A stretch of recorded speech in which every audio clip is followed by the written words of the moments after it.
The marrow takes its revenge again.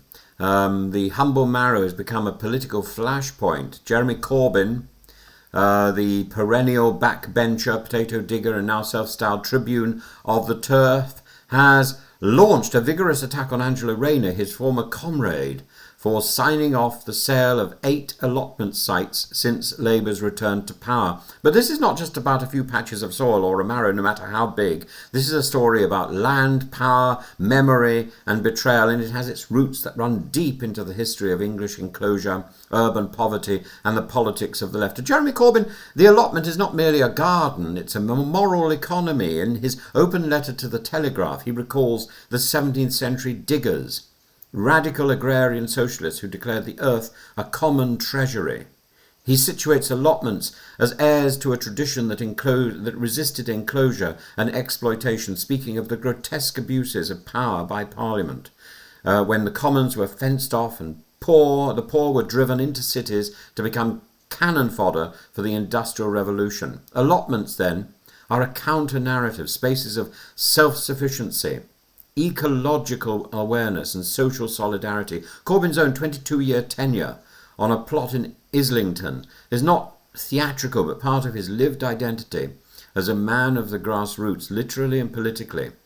Digging up marrows, courgettes, making jam. So when Angela Rayner, now Secretary of State for Housing and Deputy Prime Minister, authorised the sale of these green enclaves, despite their statutory protection under the Allotment Act of 1925, Corbyn was incandescent. It's not the first time allotments have been attacked or indeed have been defended. And it's not the first time the marrow, the common marrow, has been a figure of such importance. I remember the song made famous by people like Kenneth Williams and Danny LaRue. He was leaning on his garden gate the other day. He beckoned to a lady who lived just across the way. He took her down his garden path and showed her it with pride. And when she saw the size of it, the little lady cried, "Oh, what a beauty!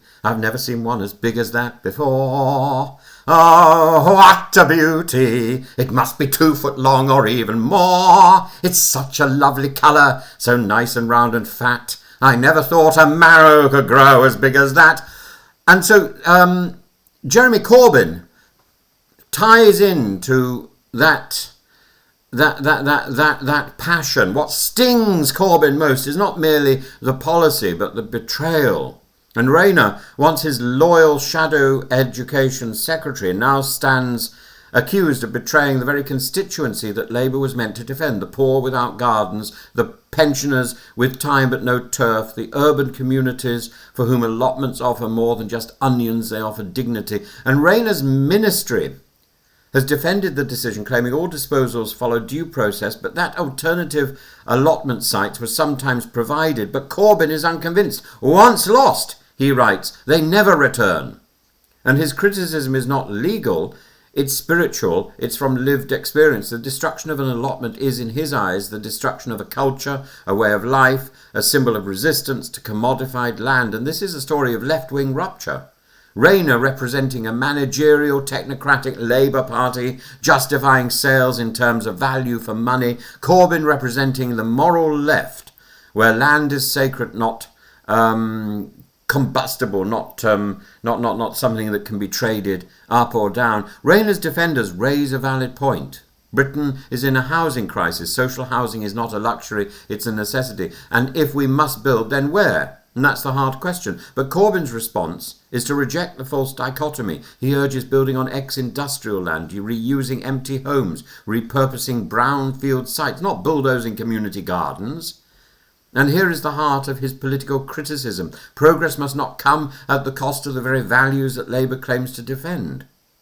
His alternative vision includes not just homes, but homes with gardens, community kitchens, green spaces for cultivation and care, not just boxes stacked on former orchards. And all this is set against the backdrop of Corbyn's political comeback, with 600,000 reported sign-ups to Your Party, co-led with Zara's Sultana. Corbyn aims to revive a form of democratic socialism Labour now treats like an embarrassing uncle. And Rayner's allotment policy may prove a symbolically catastrophic misstep, a PR disaster that frames Labour as yet another party of developers and deals, and Corbyn's battle for the grassroots, quite literally, is no longer metaphorical. It's a direct assault on Starmerism from the left.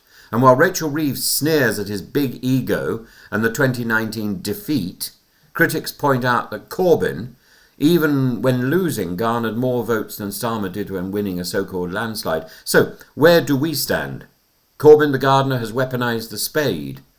Rayner the moderniser has become the face of dispossession, and the Labour Party finds itself once again caught between its working class roots and its metropolitan ambitions. This isn't a local story. It's a national, even epic story. It's the age-old struggle over land, ownership, identity, and what kind of society we wish to build. Do we want communities that grow food and friendships, or concrete blocks surrounded by concrete silences? In the end, Corbyn's question lingers. Is this government, my former comrades, he calls them, really going to put the nail in the coffin of the joy of digging ground for potatoes on a cold, wet February afternoon? Well, perhaps that depends on whether you see potatoes as politics or just produce. As Gerald Winstanley, the founder, the leader of the Diggers, once wrote, the earth was made to be a common treasury for all, not a particular treasury for some. And Jeremy Corbyn, for all his faults, I think believes exactly that.